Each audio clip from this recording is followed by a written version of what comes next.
The Iron Maw ruled the northern coasts like an empire without a crown, its dominion built not on divine right or lineage, but on martial dominance, fear, and economic leverage.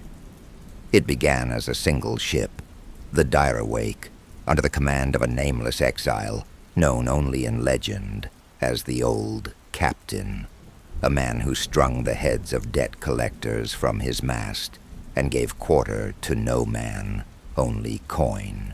For 11 years he reigned on the waves before vanishing, leaving behind a crew fractured into 11 factions, each led by a successor who claimed a piece of the Maw's soul.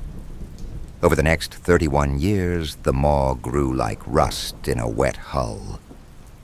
Slow at first, then devouring everything, it fractured under the 11 successors of the Old Captain, each of different heritage and doctrine. Initially, they attempted to govern through an uneasy pact known as the Tide Bond, a blood council forged aboard the remains of the Direwake, where each warlord carved their mark into its shattered mast.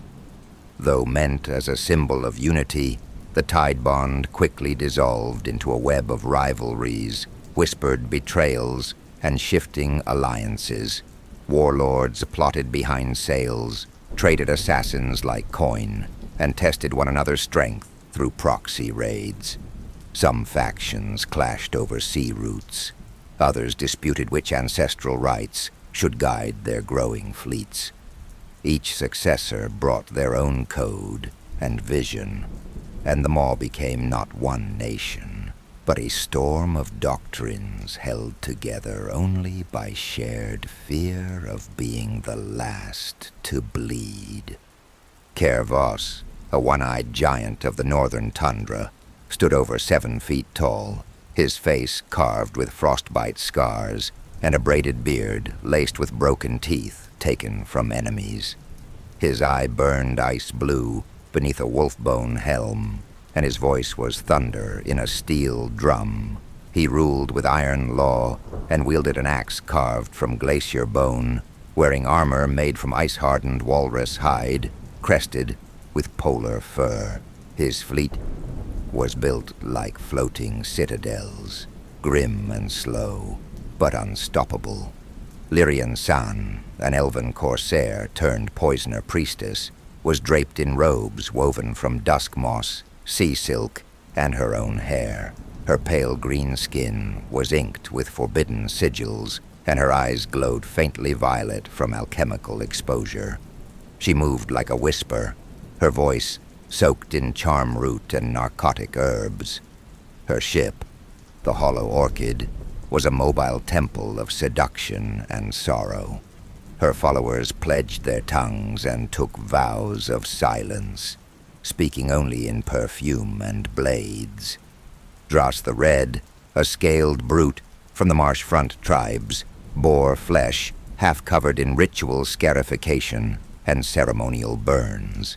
His nostrils were slit wide, and his sharpened teeth constantly dripped crimson from ritual biting.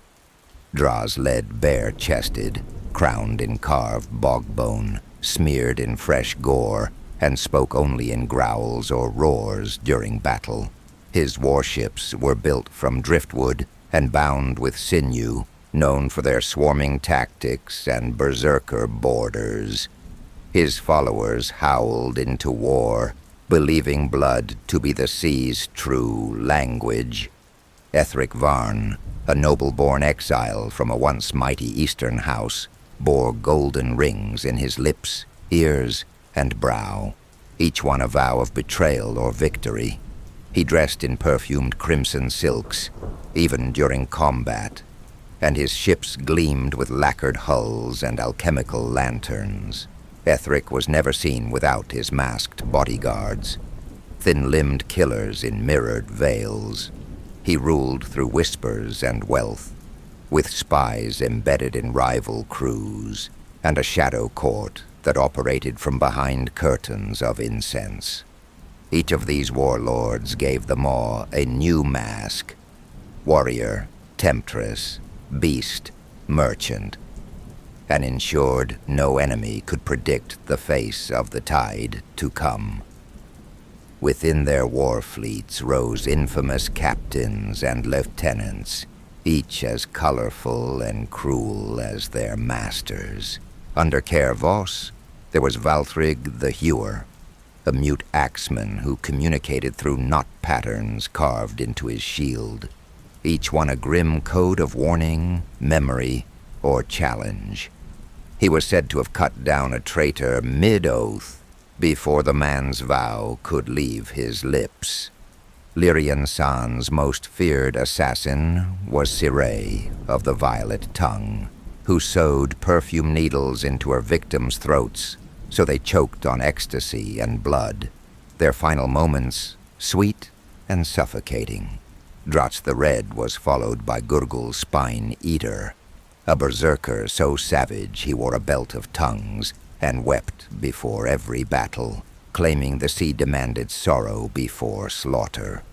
Ethric Varn entrusted secrets only to the Whisper Twins, masked siblings known only as Ink and Smoke, who were said to finish each other's kills as easily as their sentences, speaking only in mirrored phrases.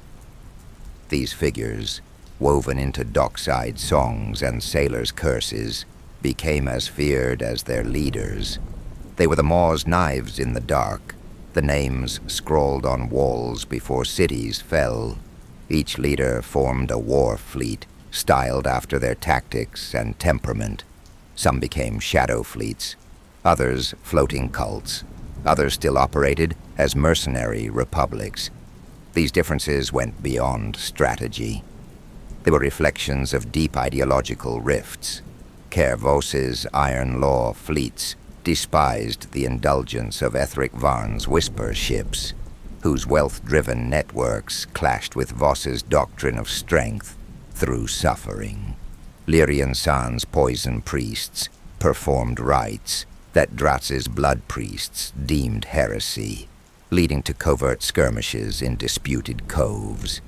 Philosophical schisms erupted over everything from raiding protocols to spiritual offerings. Some captains venerated sea spirits with salt rites. Others offered blood to storm gods, while mercantile fleets viewed both as relics of weakness. These divisions formed the foundation of feuds and fragile truces that defined the Maw's first decades. Not a unity of purpose, but a perpetual test of dominance between competing visions of piracy, power, and purpose. This diversity in rule set the tone for the Maw's spread. No unity, only dominance. Their captains cut deals in back alleys and blood-soaked parlors, smuggled arms through pirate coves, and offered murder-for-hire services on land and sea. When diplomacy failed, they bribed heirs, married into minor noble families, and slit their new wives' throats on wedding night to claim their dowries. They took coastal strongholds by siege, seduction, or silver, and when all else failed, they starved cities into submission, chaining survivors to their banners as tribute. From this mosaic of treachery and ambition, the Maw was forged, not as one empire, but as 11 flames feeding a storm. Unlike traditional monarchies that rely on noble bloodlines and sanctioned rituals, the Iron Maw's authority stemmed from brute strength, strategic control of sea routes, and a ruthless meritocracy where loyalty was bought and titles were carved into flesh rather than inherited by name. From one ghost ship and a dream of rebellion, the Maw had become a nightmare flotilla, its banners blackened by smoke, its captains feared in every tide-bound tongue. Their leader, Captain Careth Vane, known as the Black Wolf, harbored a vision beneath the iron. The Maw would become a sovereign war machine, not a kingdom, but a doctrine of strength, where blood was currency and obedience forged nations. He believed order could only be secured through fear, and that mercy was a deception peddled by the weak. Yet even as he ruled through blade and bribe, whispers followed him, that he longed to build something enduring, a legacy of command, unity, and unbreakable law. And he did what only the old captain had done before: unite the fractured fleets. Through a combination of brutal suppression, cunning diplomacy, and symbolic warfare, he brought the 11 flame-born warlords to heel. He challenged some to duels beneath the oath stone of Garn's Fang, assassinated others through whispers and poisoned cups, and seduced the more ambitious with promises of greater titles. Titles he revoked as swiftly as he granted them. He invoked the ancient Maw rite of blood for the chains, a ritual of submission that hadn't been practiced since the old captain vanished. One by one, the scattered Maw fleets bent the knee, or bled dry. Vane's banner, a black wolf's skull on a crimson sea, flew over all. Some speak in hushed tones that Vane's blood is not entirely his own, that the black wolf is kin to the old captain himself, a hidden heir raised by the storm. No proof has ever surfaced, and Vane has neither confirmed nor denied the tale. But the rumor endures like salt in the hull, that the Maw bends for him not only through strength, but through birthright unspoken, legacy reborn in shadow. This dream, quiet and buried, clashed with the ruthless predator he had become. He was a strategist with frost in his blood and wolves carved into his blade, symbols of the beasts that saved him as a boy after a shipwreck stranded him in the northern wilds. Vane stood tall, with a lean lupine build honed by years of survival and war. A silhouette forged in snow and silence, his weathered face bore sharp lines like chiseled stone, framed by storm-gray eyes beneath a widow's brow and a black-flecked beard. His long hair, braided with wolf teeth and iron rings, fell over a mantle of direwolf hide, a trophy from his first kill. Scars laced his arms and throat like runes of endurance. Legend tells of his first winter, no older than 12, when he survived the frozen wilds by mimicking wolves and obeying only the rule passed to him by a dying mercenary: kill first. From that season of hunger and blood, a commander was born, quiet, ruthless, and bound not by mercy, but by the law of survival. He believed order could only be secured through fear, and that mercy was a deception peddled by the weak. Yet even as he ruled through blade and bribe, whispers followed him, that he longed to build something enduring, a legacy of command, unity, and unbreakable law. This dream, quiet and buried, clashed with the ruthless predator he had become.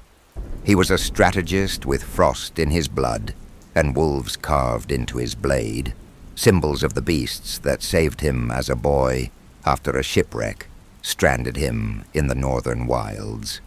Vane stood tall, with a lean lupine build honed by years of survival and war.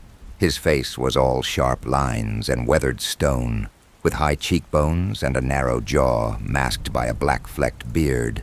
Cold, storm-gray eyes peered from beneath a widow's brow, their gaze as calculating as it was predatory. His long black hair, often braided with wolf teeth and iron rings, fell across a mantle of direwolf hide, a trophy from his first kill and a mark of command. Scars laced his arms and throat like old runes, each one a story of violence endured.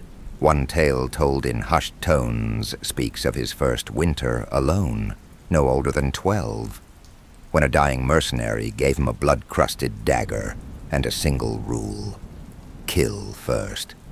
That winter, he survived by crawling through snowdrifts and slitting throats in their sleep, feeding himself on scraps stolen from dead men and the wolves who stalked the same frozen woods. The beasts spared him once, he claimed, because he didn't flinch when they bared their teeth, only bowed his head. From that moment, he followed their way, quiet, ruthless, and unbound by pity. Raised among the ruins of old war camps and taught by exile mercenaries, Vane learned to hunt, not just prey, but rivals. His ruthlessness was not born of ambition, but of survival. Every betrayal he suffered became a lesson, every ally a potential rival. The wolf motif, etched into his blade and branded onto his flesh, became both emblem and ethos, loyalty to the pack, brutality to outsiders. Yet beneath its ironclad exterior, the Maw simmered with internal fractures, not only in its war bands, but in the very ranks of its officers, shipmasters, and enforcers. Rumors spread of Captain Carnal Reefblood, who once claimed the teeth of 3 rivals, only to vanish during a failed mutiny near the Mail Shoals, or Ashahand Malvra, a pyromancer enforcer exiled from the Direwake Compact, who sold her loyalty to Vane for a personal fleet and later burned a treaty port to the ground after a perceived insult. Quartermaster Drylin Scythe, known for his ledger tattoos and iron mask, was said to know every secret deal made in Vane's name, and allegedly orchestrated the death of 2 rival scribes in a single night with ink-poisoned quills. These lesser-known figures, operating in the shadows between commands, fanned the flames of betrayal and ambition. Their actions, whispered across war tents and wine-soaked decks, often shaped the tides of loyalty more than any grand council. The Maw's cracks were not just at the top. They ran through the marrow of every chain. Warbands loyal to different captains vied for greater shares of plunder, their loyalties shaped by region, creed, or the scars of old battles. The Greyfang Brotherhood, hailing from the storm-beaten cliffs of Norwin, followed a blood oath code and despised the mercantile practices that enriched Vane's inner circle. They were keepers of the Cliffhowl Codex, an ancient tome carved into weathered slate tablets, believed to contain the death oaths and binding rites of the first sea warriors. Their priests, known as Bone Tongues, bore relics etched with storm script and performed rites using salt fire and wolf marrow. Among their most sacred customs was the Vigil of the Howl Stone, where initiates fasted and bled beneath a totem carved from thunderstruck driftwood. These relics and rituals anchored the Brotherhood in a spiritual identity that viewed wealth without honor as sacrilege. To them, each coin gained through deceit was a wolf's tooth cracked in the mouth, a sign of rot within the Maw's soul. Their war paint was mixed with salt and ash, their blades blessed by thunder priests who invoked ancestral wolves set to guard the cliff tombs. Every new warrior undertook the rite of the Sea Howl, a night spent alone upon a jagged coastal peak, howling into the wind until either their voice failed or a wolf answered. The Brotherhood viewed Vane's economic dealings and coin-forged loyalties as spiritual decay, a betrayal of their creed that strength must be earned in storm and blood, not bought in ledgers. The final rupture came during the Feast of Broken Tides, a once sacred gathering meant to honor the ancestors lost to the sea. Vane, seeking favor from distant merchants, allowed foreign dignitaries and coin brokers to attend, and even altered the rites offerings to flatter their customs.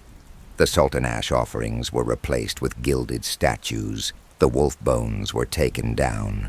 To the Brotherhood, it was sacrilege. Warriors tore the feast hall tapestries from the walls and howled curses into the night, their faith shattered, They once stood beside Vane, before he traded their oaths for silver tongues and fat coffers.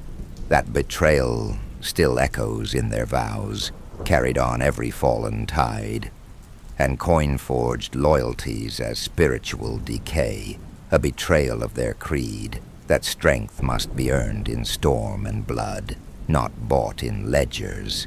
Tales speak of a time when the Brotherhood stood beside Vane, before he traded their oaths for silver tongues and fat coffers, a betrayal they vow to avenge with every fallen tide. Among their most fervent voices rose Seafaring the Wind-Scarred, a one-eyed prophet warrior said to have emerged from the cliffs during a thunderstorm so violent it split the sea foam into twin spirals, a sign his followers claimed that the ancestral wolves had spoken through the wind. Seafaring spoke in riddles and storm parables, often accompanied by strange natural omens, birds flying inland in perfect circles, salt crystals forming wolf-like shapes, or sudden stillness before a gale. He carried bones etched with runes he claimed were dug from the belly of drowned giants, casting them before battles to determine the storm's favor. These signs, coupled with his piercing sermons and trance-like chanting, imbued his rebellion with the weight of prophecy. In his eyes, the Maw was not just corrupt, it was damned, and only through ritual cleansing and sacred reckoning could the bloodline of the storm be restored. A one-eyed prophet warrior who emerged from the Sea Howl cliffs, clad in salt-stained robes and crowned with a wreath of thunder thorns. Seafaring preached a doctrine of ancestral reckoning, calling for the cleansing of all false oaths and the reawakening of the old rites, even if it meant tearing down the Maw and its rebels alike. His words, part curse and part scripture, fractured the Brotherhood itself, creating a zealous splinter sect known as the Fangborn, whose followers claim their blades carry the storm's judgment and no allegiance but to the howl of the wind. Meanwhile, the Direwake Compact, born from former slave soldiers, was a crucible of retribution, vengeance, and fire worship, forged in the ashes of servitude. They favored scorched earth raids over strategic conquest, believing flame the only true purifier. Their doctrines were zealously reinforced by the Flame Bearers, a caste of masked fire priests who interpreted omens in ash and anointed warriors with soot blood before each raid. Yet beneath their unified chants burned volatile divisions. The Ashrot Circle, a radical splinter within the Compact, believed all surface orders, even the Maw itself, must be immolated to awaken the world anew. Meanwhile, the Pyre Dawn war host, led by the charismatic and ruthless Marshal Tazkor, sought to use the Compact's rising influence to seize power and eventually challenge Vane's rule directly. These factions clashed in whispered councils and blood-drenched rites, their tension held at bay only by the Compact's central tenet: the world must be made to burn, and from that pyre, justice would rise. The Direwake Compact's ritual hierarchy was structured like a burning spiral, with the Flame Bearers at its center, surrounded by concentric ranks of torch vow initiates, soot-hooded zealots, and ash-branded war priests. Sacred sites such as the Cinder Spire and the Ember Crucible served not only as places of worship, but as execution grounds, where fire was both judgment and sacrament. Some burned themselves willingly in the rekindling, a rite of rebirth meant to purge doubt and disobedience. Others whispered of the Ash Throne, a molten relic believed to grant visions of the flame's will, though few who knelt upon it returned with their minds intact. These rites, increasingly volatile and apocalyptic, fueled both unity and paranoia within the compact, binding its followers in faith while pushing its factions ever closer to the brink of self-immolation. Manipulators, spies, heretic prophets, and foreign agents fanned these flames of division, feeding each sect with visions of supremacy. In secret, some even question whether the Emberwake's original creed has already been lost, consumed by ambition masquerading as divine will. Preached retribution and favored scorched earth raids over strategic conquest. Whispers of rebellion stirred among former nobles forced into servitude, some seeking to restore the old orders of court and knighthood, others simply yearning for vengeance. Ideological schisms ran deep. Some sought to return the Maw to a code of honor, others merely hungered for Coreth Vane's seat. The result was a constantly shifting balance of terror, unity born not of trust, but of mutual threat. Dozens of fortified coastal strongholds dotted the bluffs and bays, each with its own hierarchy, traditions, and power struggles. While some answered directly to Vane's command, others operated with near autonomy, ruled by warlords, priest captains, or sea magi whose loyalties were as fluid as the tides. Once each season, a council of captains convened at the storm-hewn islet of Garn's Fang, a gathering not of unity, but of calculated threats, uneasy truces, and shifting alliances. Deals were struck in blood and broken in silence, and more than one council ended with a captain's corpse fed to the gulls. Behind their measured words and ceremonial blade-sworn gestures, every minor leader watched the others like wolves in a weakening pack. They plotted in secret, forged temporary pacts, and poisoned rivals with ceremonial wine, each harboring the same whispered ambition: to one day take Vane's place.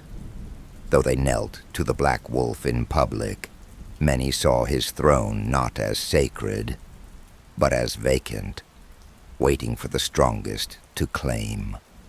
This political patchwork made the Maw as fractious as it was fearsome, a dominion held together less by loyalty than by the shadow of Vane's retribution, each shaped by the culture and creed of the warbands who founded them. Black Harrow Spire, carved from obsidian cliffside, bore runes etched in blood iron said to awaken during storms, and its walls were hung with pelts of sea beasts believed to ward off betrayal. Daggerdeep Hold, submerged within mist-wreathed coves, was adorned with barnacle-encrusted statues of drowned saints, their hollow eyes watching the tides for omens. Some fortresses bore shrine altars to the Maw's founding ancestors, while others displayed relics from conquered lands, bones, chains, and salt-drenched banners, as both trophies and warnings. These places were more than fortresses. They stood as cathedrals of conquest, echoing with chants of blood oaths and layered in the sacred rites of domination, each steeped in distinct rituals, regional customs, and spiritual doctrines that reflected their founders' ideologies.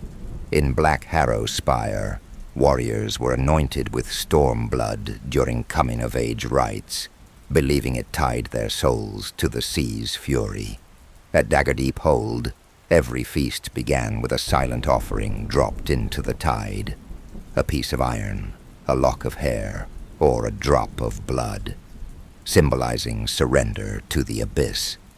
In Wolfrest Tower, meals were taken in communal silence, broken only by the recitation of death oaths carved into the walls.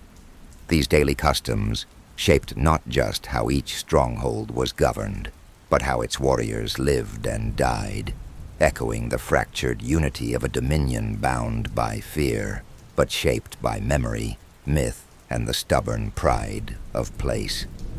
Their stones steeped in myth and memory, including Black Harrow Spire, perched atop sheer cliffs, and known for its storm-powered ballistae, and Dagger Deep Hold, a sunken bastion hidden within mist-wreathed coves, whose submerged chain gates could entrap entire fleets with little warning, each bristling with artillery and black banners sewn with wolf fangs. Yet not all bastions were loyal. Raventhorn Reach, once a proud outpost of the Maw, had declared itself sovereign under the banner of Commander Valen Strice, a former Iron Maw tactician turned renegade. Strice had not joined the Maw for conquest or bloodlust. He had joined for brotherhood, for the freedom of the sea, and the promise of shaping his own fate beneath storm-filled skies. In those early years, he believed the Maw was a place where the strong could rise on merit, and loyalty meant something more than fear. But as the years passed, he watched the brotherhood he loved rot from the inside. Vane's iron-fisted leadership, once necessary to forge order, had metastasized into cruelty. The breaking point came during the siege of Kareth's Hollow, when Vane ordered the torching of a surrendered port in full view of its bound defenders, an act that turned stomachs and silenced even the most hardened among them. Disillusioned and sickened, Strice vanished with a cadre of like-minded officers. What once bound them was the Oath of the Maw, a ceremonial vow sworn with twin blades plunged into stormwood, symbolizing shared command and undivided loyalty. Vane kept his blade. Strice shattered his and cast the pieces into the sea, declaring the oath broken by blood and betrayal. Strice rallied deserters, coastal folk, and forgotten nobles, many of whom carried with them legends of the sea lantern that grew with each retelling. Children whispered of the lantern's flame, never dying, even beneath the tide. Fisherfolk carved talismans shaped like storm glass shards, set to ward off betrayal and guide sailors home. Some claimed to have seen the lighthouse glow brightest when truth was spoken aloud within its halls. The Order's rituals, such as the Tide-Fast Oath, where one waded into the surf to speak their vow before the storm, were celebrated in folk songs and sea prayers, a living contrast to the brutal rites of the Maw. Over time, Raventhorn came to symbolize not just defiance, but a sacred place where memory, mercy, and shared struggle lit the path forward. Under a new creed, discipline without cruelty, order without chains, he forged his movement into the Order of the Sea Lantern, a fledgling doctrine that embraced justice through unity, with oaths taken in salt and stormlight, and leadership chosen by merit and voice rather than dominance. Each member carried a shard of stormglass, a symbol of vigilance and memory, but also of prophecy. Ancient salt scrolls recovered from drowned temples speak of a stormglass that will one day fracture not by force, but by truth, in the hand of a silent heir born under the seventh tide. This legend, known among lighthouse scribes as the Shard of Sundering, has sparked quiet schisms within the Sea Lantern Order. Some believe the bearer already walks among them, while others fear the myth invites treachery or false messiahs. Regardless, Stormglass is no longer just a badge of duty. It is a question waiting to be answered, a blade waiting to break, a symbol of vigilance and memory, and no decision of war or governance passed without a council vote, held beneath the beacon fires of the old lighthouse. Loyalty was earned through shared struggle and protected by transparency, a stark contrast to the shadowed ranks and fear-bound allegiances of the Maw. His fortress, built into the ruins of an ancient lighthouse once used to guide refugees to safety, cast a different kind of shadow over the northern straits, one lit by the flame of resistance and memory. With each passing tide, Raventhorn challenged the dominion of the Black Wolf, not just with blades, but with a vision of what the Iron Maw might have become, had it remembered mercy. Their fleets, hundreds of ships crewed by mercenaries, corsairs, and traffickers, patrolled the seas like predators, with names that bred fear as much as fire. The harrowed Leviathan, a fortress ship once built from the ribs of a sea beast, dragged anchor chains longer than galleons and left harpoon scars in every port it passed. The Widow's Wake, captained by the blind huntress Scylla Mora, was said to appear in fog with a song on the wind and vanish before screams ended. The Crimson Mercy, a name given in bitter jest, ferried death, masked as trade, and bore sails dyed in the blood of those it betrayed. Each ship had its own legend, each crew a myth of cruelty or cunning. To hear their names in dockside rumors was to know the tide had turned, and not in your favor, seizing what they pleased. In the fishing village of Branwick Hollow, old men still speak of the night the Iron Maw came. Ships with black sails blotting out the moon, torchlight reflecting off wet stones and frightened eyes. Children were taken, not killed. Wives vanished without trace. The only survivor of the village's militia, now a broken man, spends his days carving wolf fangs into driftwood with trembling hands, eyes glassy from memories he cannot bury.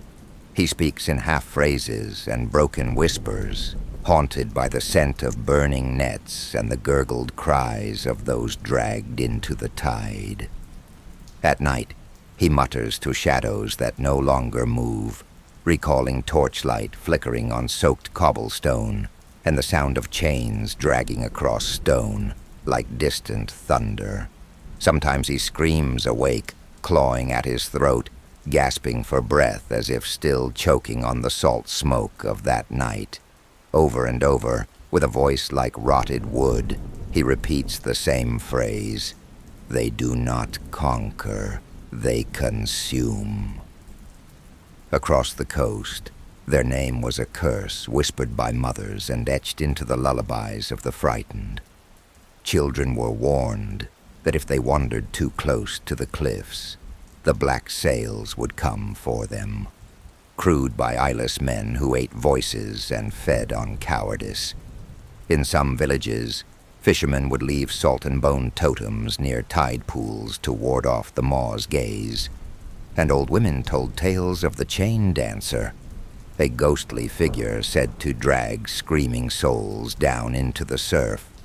These myths served as both caution and memory, preserving the terror of the Iron Maw through shadowed stories that blurred the line between warning and worship, and muttered by dying men, with thousands of soldiers sworn to the coin and the chain. The Iron Maw held dominion over war and slavery.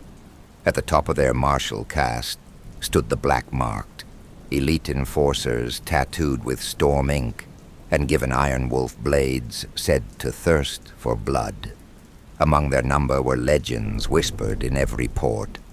Captain Vrast Holloweye, who fought blindfolded in all duels, claiming to see through the blade alone. His legend became a rite of fear among recruits, a reminder that technique could be sorcery and that confidence could kill. New blood often mimicked his ritual, blindfolding themselves in practice bouts until they bled, hoping to channel even a sliver of his myth. His legacy became embedded in black-marked initiation rites, where blind dueling became a standard trial of instinct and presence. Senior Black-marked would cite his name during training, saying, "If your eye betrays you, let your blade see for you." His myth shaped not only fear, but the very philosophy of the Maw's deadliest caste. Over time, however, leadership twisted that legacy into a weapon. The Tale of Vrast became mandatory reading during trials, chanted in the barracks before the trial of chains. His blindfold was displayed in the Temple of Stormink, rebranded as a relic of obedience rather than defiance. Rebels were forced to wear replicas of his blindfold in mock duels as punishment, their failures framed as lessons in loyalty. Some captains whispered that Vrast's myth had been exaggerated or even fabricated by Vane's inner scribes, not to inspire greatness, but to mold recruits into obedient blades, chasing the shadow of a man who may have never existed. His myth became less a torch to light the way, and more a chain coiled around the throat of every initiate, fought blindfolded in all duels, claiming to see through the blade alone. Sister Tharn, called the Blood Widow, who carried the ashes of her slain crew in vials around her neck, and was known to whisper prayers into her enemies' wounds as they died. Then there was Colm the Last Howl, a duelist whose every challenge ended in silence, and who left behind 7 marked shields as grave markers for those he felled. These black-marked were not just killers. They were symbols of terror, trophies of survival, and instruments of Vane's doctrine. Their presence alone could silence mutiny or ignite fervor in the ranks. Rising to their rank was rare. Surviving long within it, rarer still. Elite enforcers tattooed with storm ink and given iron wolf blades, said to thirst for blood. Initiation into their rank required surviving the trial of chains. A week of isolation in a storm-lashed ruin, with only the blade and one's own blood for sustenance. Few returned, and those who did came back changed. But the trial was not always endured in silence or followed without controversy. One such case was Asheren Vale, a cunning tactician who entered the trial with a shattered leg, dragging herself across jagged stone and stitching her own wounds with boot thread. Though she completed the trial and was accepted into the black-marked, her survival challenged the purity of the ritual, sparking debates that rippled through the war councils. Some claimed her cunning proved the storm favored mind over muscle. Others whispered she bribed a watcher. Another was Mjoran Duskvane, a former priest of the Drowned Halls, who survived by tattooing his own storm ink, using a broken fang and seawater mixed with his blood. His visions during the trial were so vivid that he returned speaking only in prophecy, claiming the Maw would crack from within. Though accepted, he was kept under watch, revered by zealots, feared by commanders, and eventually vanishing after carving a spiral into the temple mast. These tales, part glory and part heresy, revealed that even the storm had no single path, and that to survive the trial of chains was to step beyond ritual into the domain of myth and madness. A week of isolation in a storm-lashed ruin with only the blade and one's own blood for sustenance. Few returned, and those who did came back changed. But not all who returned remained loyal. One infamous case was that of Dren Malvak, a silent outcast who survived the trial, only to renounce the Maw days later, leaving behind his Iron Wolf blade buried upright in the heart of the northern marshes. His final words, "The storm breeds only hunger," became a whispered blasphemy among drifters and deserters. Some claim he was executed by the black-marked. Others say he walks still, leading a ghost brotherhood of those who refused the chain. Over time, rumors spread of this spectral faction, exiles, oath-breakers, and failed initiates who vanished into the bogs and frostlands. Known by some as the Hollow Howl, these ghost walkers began to strike without warning. They targeted Maw spiritual relics, not only to desecrate, but to deliver a message. The Hollow Howl followed their own scripture, an inverted doctrine known as the Breaker's Chant, whispered through salt-scrawled scrolls and bone-etched fragments. They claimed the storm did not bind, but devoured, and that true strength came from severing chains rather than forging them.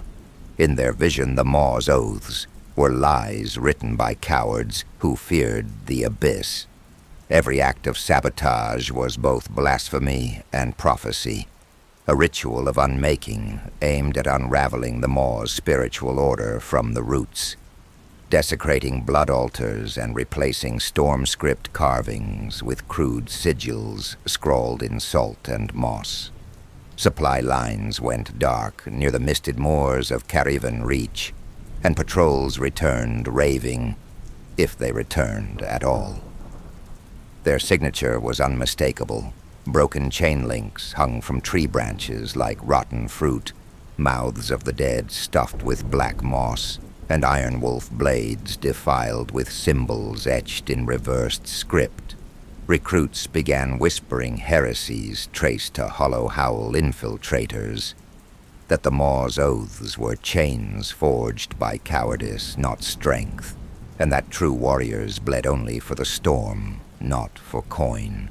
These acts, both symbolic and violent, eroded morale and trust from within. The Hollow Howl was no longer myth. It was wrought in the foundation, creeping and whispering from the dark. Known by some as the Hollow Howl, these outcasts strike without warning, leaving behind broken chains and storm-blotted sigils. They have been blamed for sabotaged supply routes, whispered heresies muttered in recruit barracks, and vanished patrols found with mouths stuffed with moss and eyes painted with salt. Where they tread, trust erodes, and fear multiplies. What began as a myth now festers into a destabilizing force, one that neither Vane's iron nor Strice's lantern has yet been able to extinguish. Beneath them were the chain-bound, hardened veterans marked by the links they wore, each link etched with a victory or a kill. Their trial, known as the Maw's Gauntlet, involved crossing a burning chain bridge while under fire from their own brethren, a test of resolve, pain tolerance, and absolute obedience.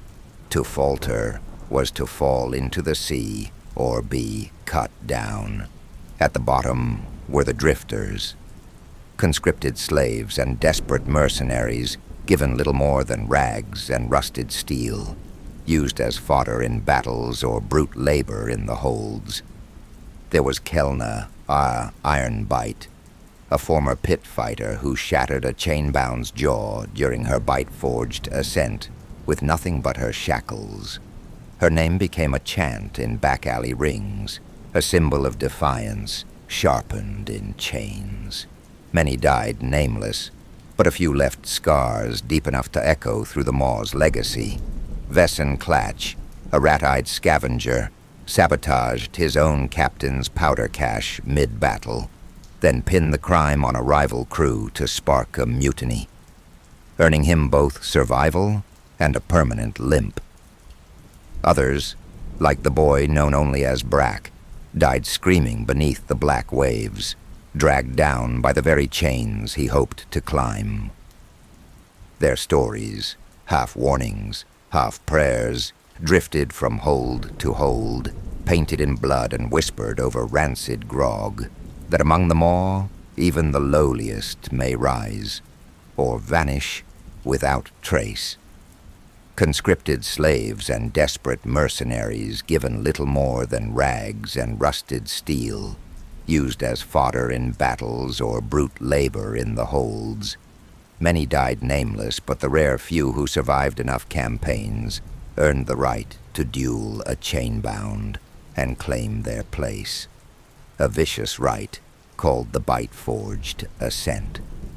Advancement came through blood, betrayal, or the favor of a higher wolf. And while many tales glorified such treachery, there were those that served as grim warnings.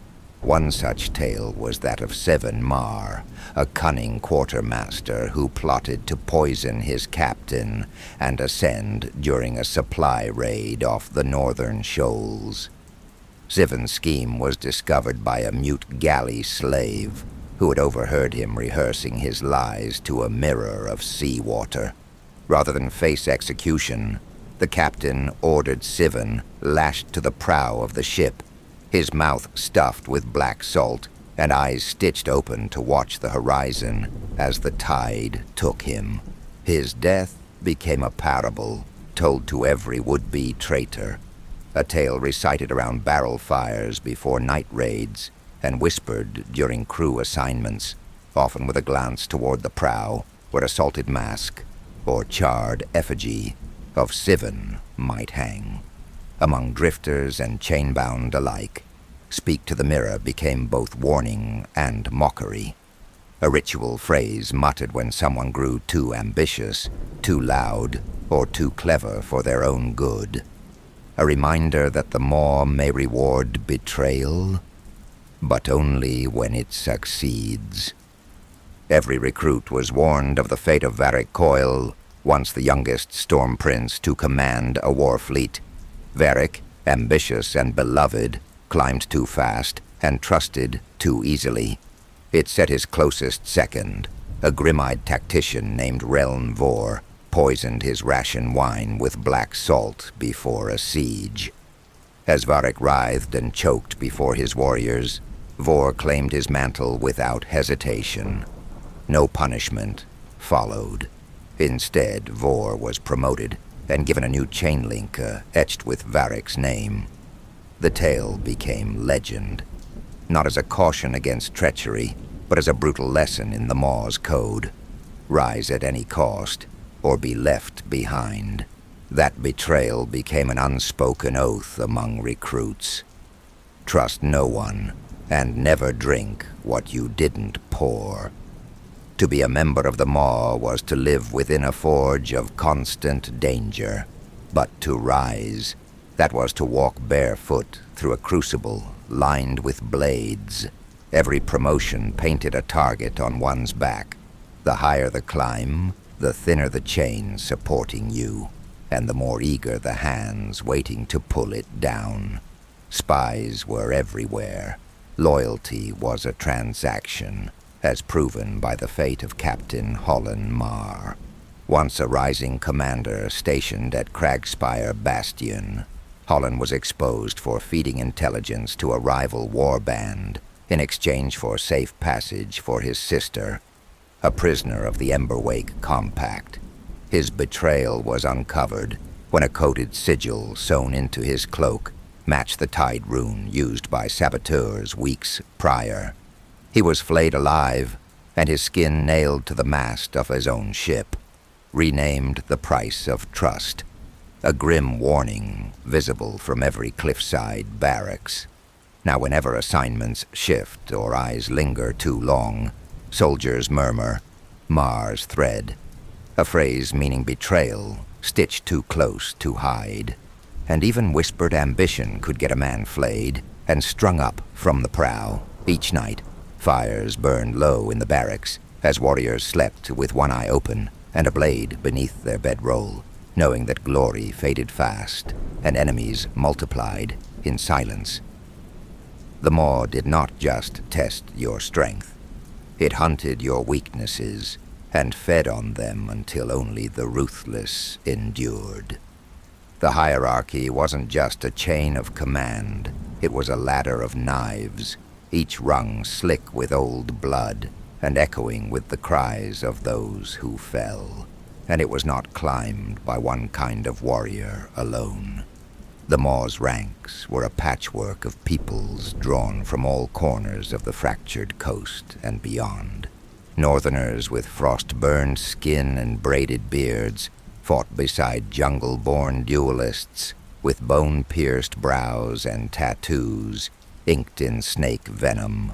Swamp-dwelling shamans draped in algae and frog-skin cloaks served as soothsayers and poisoners on inland expeditions, while desert-scarred caravan raiders manned fire-slinging ballistae aboard salt-weathered warships. Each stronghold bore the cultural scars of those who claimed it. At Whisperfang Bastion, a cliffside hold shrouded in sea fog and bloodlight, the culture revolved around sanctioned betrayal. There, captains were expected to be challenged by their own lieutenants after each conquest. Dual pits were carved into the coral stone floors, their edges marked with teeth taken from past leaders. Whisperfang's warriors wore masks of blackened bone to conceal identity and spread suspicion, while its priests anointed weapons in poison drawn from tide wasps. Assassination was not taboo. It was tradition.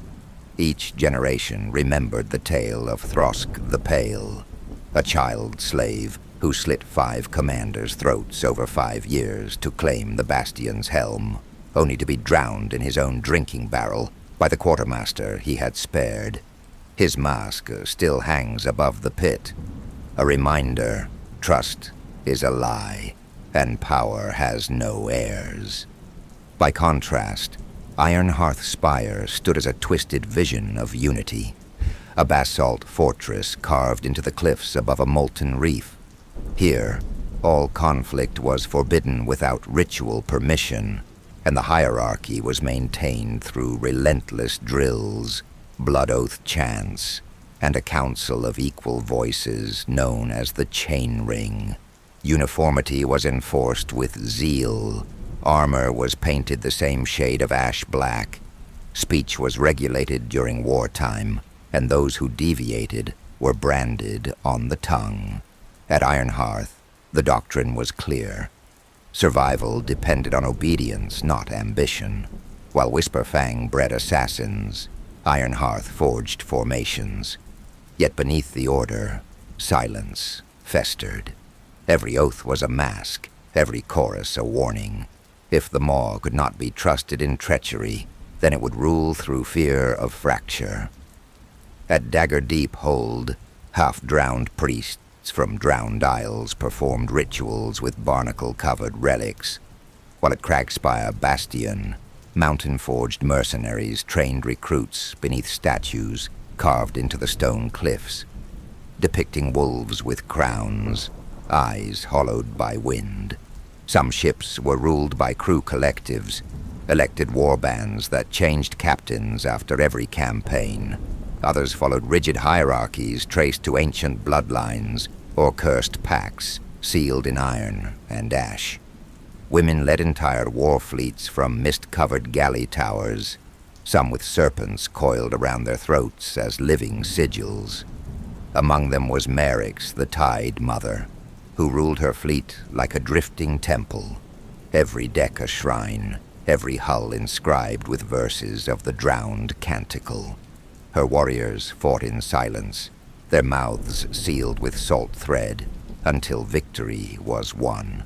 Then there was Captain Vesa Blackwake, who wielded twin sabers carved from Leviathan bone, and enforced her will through blade duels that settled all disputes aboard her ship.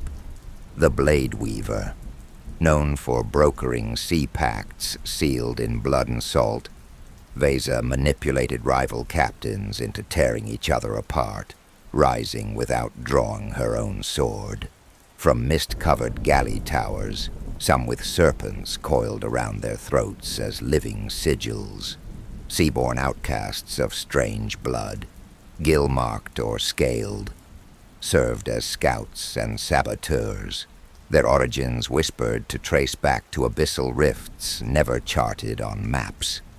Among the drifters were dwarven scrappers, known for reforging scavenged armor mid-campaign and turning shipwrecks into makeshift fortresses. Island-born glass cutters etched sigils of protection and dominance into hulls and blade hilts. claiming the sea spoke more clearly through cut crystal than ink. The blind harpoonist from the ice front passed down tactical patterns through rhythmic sea chants. His songs, layered with wave sound and coded commands, were said to predict enemy movement like storm sense. But even amid this mosaic, tensions often festered. Jungle-born duelists scoffed at the cryptic riddles of swamp shamans, dismissing their frog blood rites as theatrics. Desert mercenaries, hardened by dust and fire, clashed with Frostland raiders who viewed warmth as weakness and saw fire weapons as dishonorable. These frictions played out on deck and in the dark below, in disputes over training styles, shared quarters, even the order of battle chants. Yet the Maw demanded unity in war, if not in heart. Each brought with them not just skills, but cultural rituals that fused, sometimes violently, into the Maw's brutal mosaic, island-born glass-cutters, and one blind harpoonist from the ice front who could read enemy formations by wave sound alone. The Maw did not care who you were, only what you could survive, and how far you were willing to fall to rise. On its ships and within its walls, names were traded for deeds, and identity was swallowed by the tide. Among those climbing was a young fighter named Garen Vale, a former salt thief turned drifter who had survived 5 campaigns by sheer cunning and luck. His eyes, burned amber from a botched oil raid, saw opportunity in every corpse and betrayal in every smile. Each night he slept beside his rusted blade, whispering the names of the chain-bound he would one day challenge. But during one brutal campaign in the Vale of Shorn Teeth, Garen found himself hesitating. A wounded chain-bound lay before him, barely able to lift their weapon, a name he had sworn to avenge. Yet as Garen raised his blade, he saw his sister's eyes in the dying man's face. The memory froze him. It lasted only a breath, but in that breath, another soldier stepped forward and finished the kill. Garen said nothing, but that night, he didn't sleep beside his blade. He polished it instead, over and over, as if trying to rub the moment from steel. Months later, during a critical leadership test against a rival warband near the Black Coil Straits, Garen faced a similar choice: to execute a captured youth who had led an ambush against his flank. The boy trembled, bloodied and bruised, but unbroken. Again, Garen saw something too familiar in the boy's defiance. For a heartbeat, his hand faltered. One of his own lieutenants stepped closer, confused, but Garen completed the kill, cold and clean. The hesitation was invisible to all but him, yet it echoed louder than any cheer. He walked away with victory, but the blade felt heavier in his hand, not for what he had done, but for how close he'd come to stopping. But the memory that truly hardened his resolve was seared into him during the night of the Black Bargain, when he was only 13, hiding beneath the docks of Direwake port. He watched his sister, limbs bound and eyes wide with terror, sold to a slaver priest for less than the cost of a rusted anchor. Her scream echoed across the black tide as the Maw's enforcers laughed. Garen had stolen food and lied before, but that night, something inside him died and something else began to sharpen. He never forgave himself, not for his powerlessness, not for surviving. In the years that followed, he embraced the Maw's brutality like a second skin. Where others hesitated, he struck. Where others begged, he took. His ascent was not driven by glory, but by that scream, a vow that only power could redeem, and only blood could answer. And though his blade never wavered, his soul carried the weight of that night, like a chain that would never break. But that scream returned in echoes. During a later siege on the fire halls of Red Glass Anchorage, Garen cornered a young prisoner, trembling, defiant, injured. And for a moment, the roar of battle fell silent. He didn't see the boy before him. He heard her again, his sister, screaming across the tide. His grip faltered, eyes fixed on the crimson-lit sky above as if waiting for it to collapse. The delay lasted only seconds, but it cost 3 lives as his men surged ahead without him. Garen struck, late but lethal, and said nothing afterward.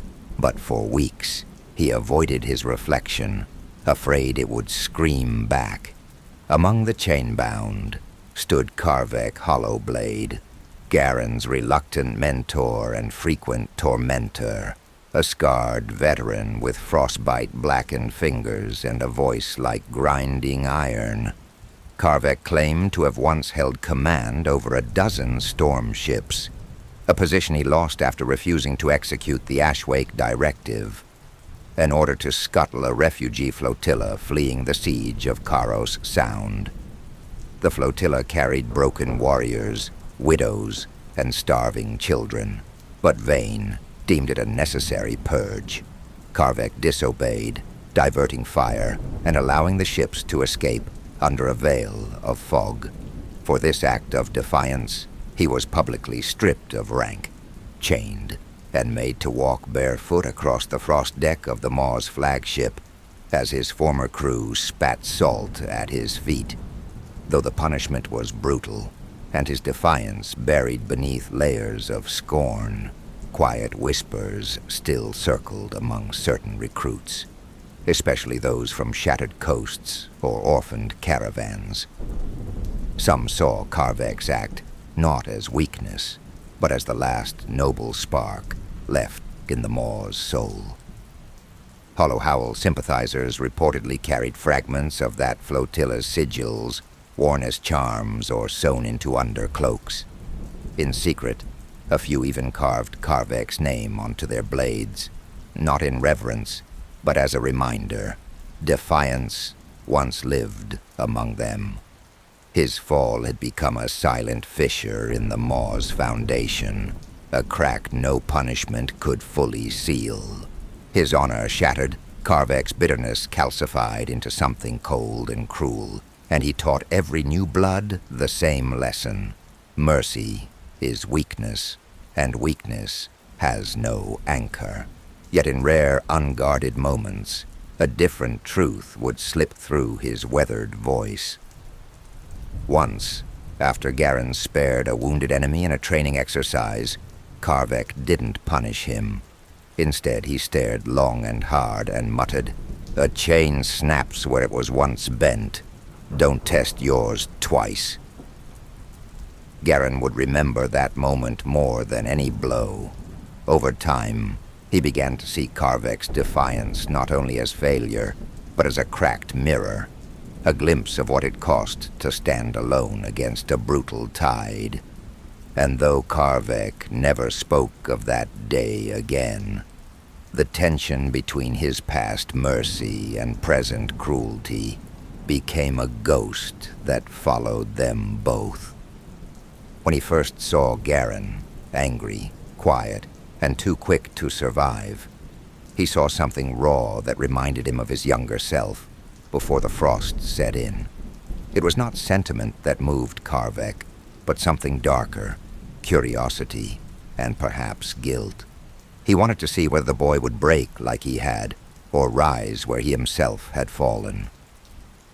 Training Garen became an obsession, a way of punishing and preserving something at once.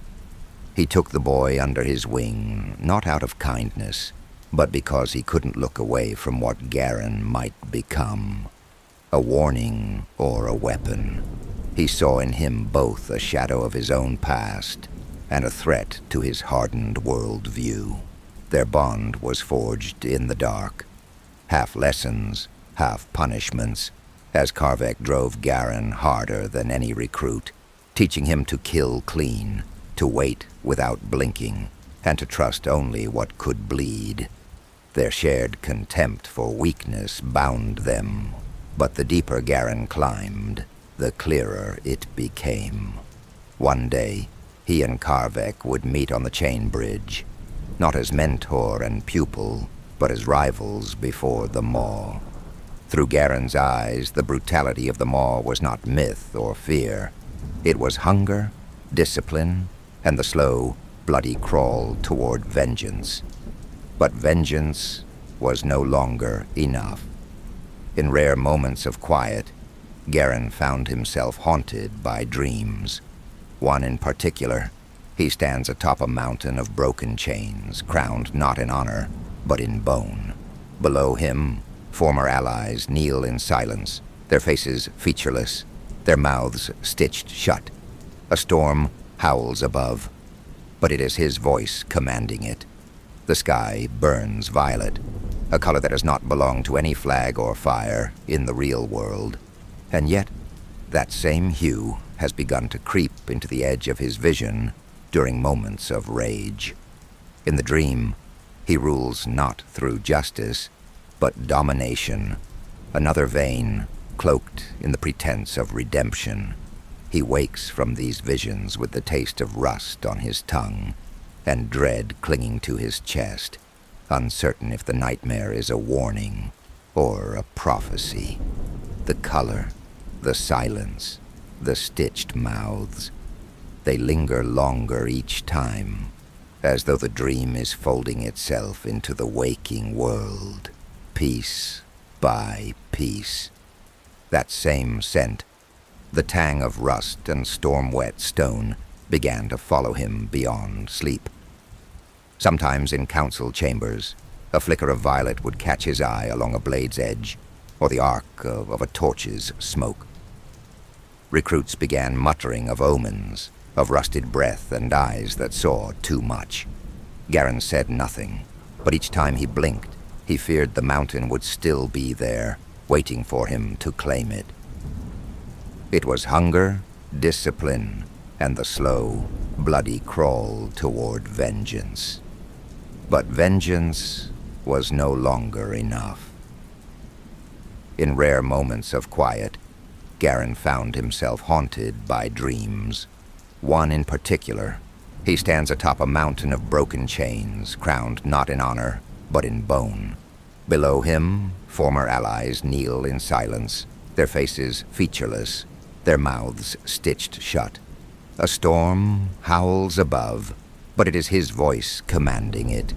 The sky burns violet, a color that does not belong to any flag or fire in the real world, and yet that same hue has begun to creep into the edge of his vision during moments of rage. In the dream, he rules not through justice, but domination, another vein cloaked in the pretense of redemption. He wakes from these visions with the taste of rust on his tongue and dread clinging to his chest, uncertain if the nightmare is a warning or a prophecy. The color, the silence, the stitched mouths, they linger longer each time, as though the dream is folding itself into the waking world, piece by piece. And in the waking world, the shadows of that fear crept closer. Some chain-bound began to salute him in silence, just as they did the black-marked. Whispers stirred in the barracks, not of Garen's rage or cunning, but of his calm. The same calm Vane carried before an execution. New recruits flinched beneath his stare, and even Karvek grew quiet when Garen's orders came without hesitation. It was as if the Maw had begun to shape him in its own image, or worse, as if he had always belonged to it. This unspoken fear gripped him harder than any blade, that the chain he meant to break was wrapping tighter with every victory. Brutality of the Maw was not myth or fear. It was hunger, discipline, and the slow, bloody crawl toward vengeance. But vengeance was no longer enough. In rare moments of quiet, Garen found himself haunted by dreams. One in particular. He stands atop a mountain of broken chains, crowned not in honor, but in bone. Below him, former allies kneel in silence, their faces featureless, their mouths stitched shut. A storm howls above, but it is his voice commanding it. In the dream, he rules not through justice, but domination. Another vein, cloaked in the pretense of redemption. He wakes from these visions with the taste of rust on his tongue, and dread clinging to his chest, uncertain if the nightmare is a warning or a prophecy. It was hunger, discipline, and the slow, bloody crawl toward vengeance. But vengeance was no longer enough.